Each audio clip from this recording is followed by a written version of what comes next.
our motivations are unbelievably interesting. I mean, I've been working on this for a few years, and I just find the topic still so amazingly engaging and interesting. So I want to tell you about that.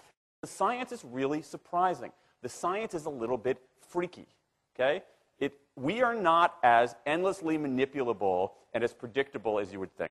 There's a whole set of unbelievably interesting studies. I want to give you two that call into question this idea that if you reward something, you get more of the behavior you want. If you punish something, you get less of it. So let's go from London to the mean streets of Cambridge, Massachusetts, in the northeastern part of the United States. And let's talk about a study done at MIT, Massachusetts Institute of Technology. Here's what they did. They took a whole group of students, and they gave them a set of challenges. Things like memorizing strings of digits, solving word puzzles, other kinds of spatial puzzles, even physical tasks like throwing a ball through a hoop. Okay, they gave them these challenges, and they said to incentivize their performance, they gave them 3 levels of rewards. Okay? So if you did pretty well, you got a small monetary reward. If you did medium well, you got a medium monetary reward. And if you did really well, if you were one of the top performers, you got a large cash prize. Okay? We've seen this movie before. This is essentially a typical motivation scheme within organizations, right? We reward the very top performers, we ignore the low performers, and the other folks kind of in the middle. Okay, you get a little bit. So what happens? They do the test, they have these incentives. Here's what they found out.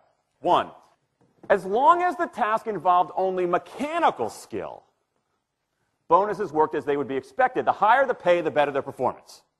Okay, that makes sense. But here's what happens. But once the task called for even rudimentary cognitive skill, a larger reward led to poorer performance. Now this is strange, right? A larger reward led to poorer performance? How can that possibly be? Now what's interesting about this is that these folks here who did this are all economists, 2 at MIT, 1 at the University of Chicago, 1 at Carnegie Mellon, okay, the top tier of the economics profession.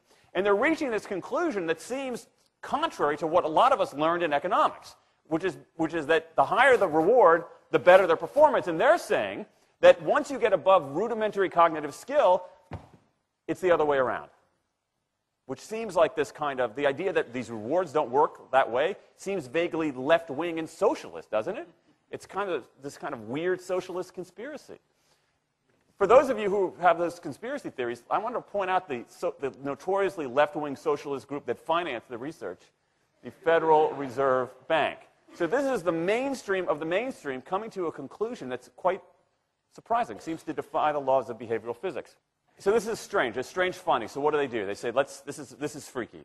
Let's go test it somewhere else. Maybe that $50 or $60 prize isn't sufficiently motivating for an MIT student, right? So let's go to a place where $50 is actually more significant relatively.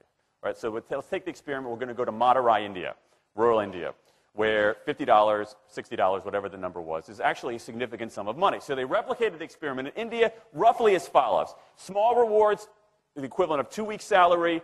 Small performance, low performance, 2 weeks' salary. Medium performance, about a month's salary.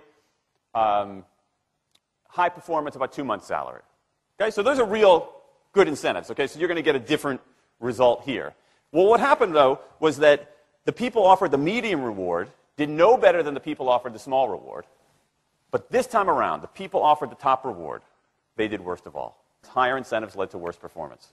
What's interesting about this is that it actually isn't all that anomalous. This has been replicated over and over and over again by psychologists, by some extent by sociologists, and by economists, over and over and over again.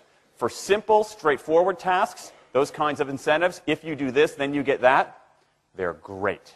For tasks that are algorithmic, set of rules where you have to just follow along and get a right answer, if-then rewards, carrots and sticks, outstanding. But when the task gets more complicated, when it requires some conceptual, creative thinking, those kinds of motivators demonstrably don't work. In fact, money is a motivator at work, but in a slightly strange way. If you don't pay people enough, they won't be motivated. What's curious about, there's another paradox here, which is that the best use of money as a motivator is to pay people enough to take the issue of money off the table. Pay people enough so that they're not thinking about money and they're thinking about the work. Now, once you do that, it turns out there are 3 factors that the science shows lead to better performance, not to mention personal satisfaction. Autonomy, mastery, and purpose. Autonomy is our desire to be self-directed, to direct our own lives. Now, in many ways, traditional notions of management run afoul of that. Management is great if you want compliance, but if you want engagement, which is what we want in the workforce today as people are doing more complicated, sophisticated things, self-direction is better. Let me give you some examples of this, of almost radical forms of self-direction in the workplace that lead to good results. Let's start with this company right here, Atlassian, an Australian company. It's a software company, and they do something really cool. Once a quarter on a Thursday afternoon, they say to their developers, for the next 24 hours, you can work on anything you want.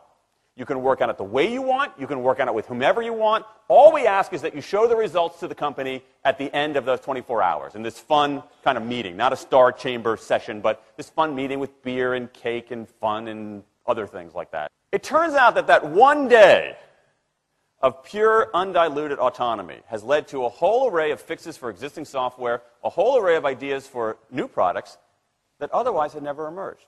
One day. Now, this is not an if-then incentive. This is not the sort of thing that I would have done 3 years ago before I knew this research. I would have said, you want people to be creative and innovative? Give them a freaking innovation bonus. If you can do something cool, I'll give you $2,500. They're not doing this at all. They're essentially saying, you probably want to do something interesting. Let me just get out of your way. One day of autonomy produces things that had never emerged. Right, let's talk about mastery. Mastery is our urge to get better at stuff. We like to get better at stuff. This is why people play musical instruments on the weekend. You got all these people who are acting in ways that seem irrational economically. They play musical instruments on weekends. Why? It's not going to get them a mate. It's not going to make them any money. Why are they doing it? Because it's fun, because you get better at it, and that's satisfying. Go back in time a little bit. I imagine this if I went to my first economics professor, a woman named Mary Alice Schulman, and I went to her in 1983 and said, Professor Schulman, can I talk to you after class for a moment? Yeah. I got this inkling. I got this idea for a business model. I just want to run it past you. Here's how it would work. You get a bunch of people around the world who are doing highly skilled work, but they're willing to do it for free and volunteer their time, 20, sometimes 30 hours a week. Okay, she's looking at you somewhat skeptically there. Oh, but I'm not done. And then what they create, they give it away rather than sell it. It's going to be huge. I mean, she truly would have thought I was insane.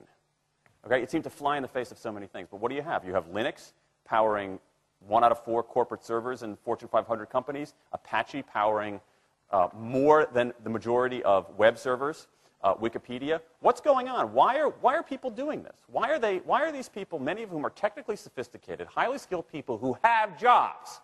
Okay, they have jobs. They're working at jobs for pay, doing sophisticated technological work. And yet, during their limited discretionary time, they do equally, if not more, technically sophisticated work, not for their employer, but for someone else for free. That's a strange economic behavior. Economists who look into it, why are they doing this? It's overwhelmingly clear. Challenge and mastery, along with making a contribution. That's it.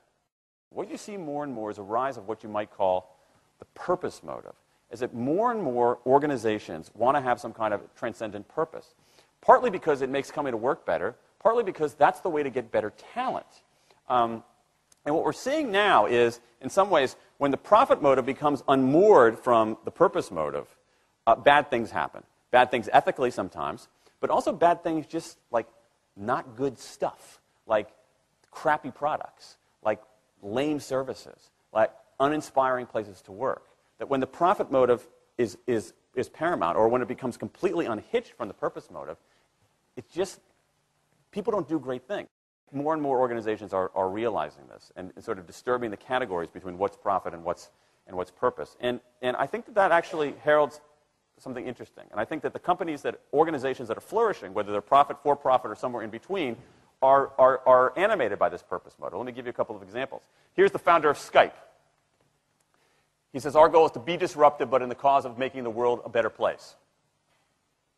Pretty good purpose. Here's Steve Jobs. I want to put a ding in the universe. All right? That's the kind of thing that might get you up in the morning and racing to go to work. So I think that, that we are purpose maximizers, not only profit maximizers. I think the science shows that we care about mastery very, very deeply. And the science shows that we want to be self-directed. And I think that the big takeaway here is that if we start treating people like people and not assuming that they're simply horses, slower, smaller, better-smelling horses, if we get past this kind of ideology of carrots and sticks and look at the science, I think we can actually build organizations and work lives that make us better off, but I also think they have the promise to make our world just a little bit better.